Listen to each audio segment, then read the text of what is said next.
Well, closing arguments were held today in the trial of Joseph Belstadt, 28 years after the death of the woman he's charged with murdering. And good evening once again, everyone. I'm Scott Levin. And I'm Mary Alice Demler.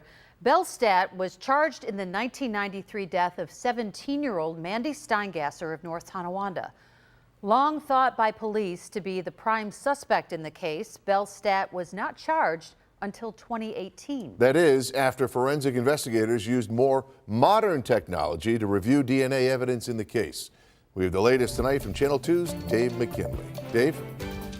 Well, Scott, to hear prosecutors tell it, the family of Mandy Steingasser has waited far too long for justice. But Belstadt's attorney says it would be an injustice to convict her client in a largely circumstantial case, which she says raised plenty of reasonable doubt, along with evidence that suggests that someone else was likely the killer. They were teenagers in 1993, and though Joe Belstadt was the last known person to have seen Mandy Steingasser while she was alive and before her body was found in a park some 5 weeks later, his lawyer insists the cops viewed her client as low-hanging fruit in their effort to make a case against someone. Though through the testimony of the 43 witnesses they called, though, and what they contend is evidence beyond a reasonable doubt, prosecutors were just as adamant that there is enough to convict.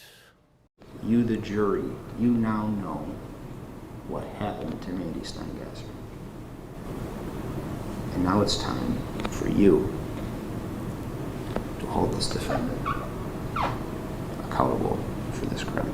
And they don't have any proof, except all of these disjointed parts, these disjointed bricks that they're trying to put together with no mortar. None of them fit.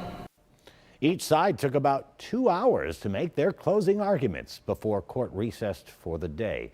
So now the jury will return to the courtroom on Monday and, after receiving final instructions from the judge, begin their deliberations. Belstadt, who is now 46 and who has been free on bail since his arrest more than 3.5 years ago, faces up to 25 years to life behind bars if convicted. Dave McKinley, Channel 2 News.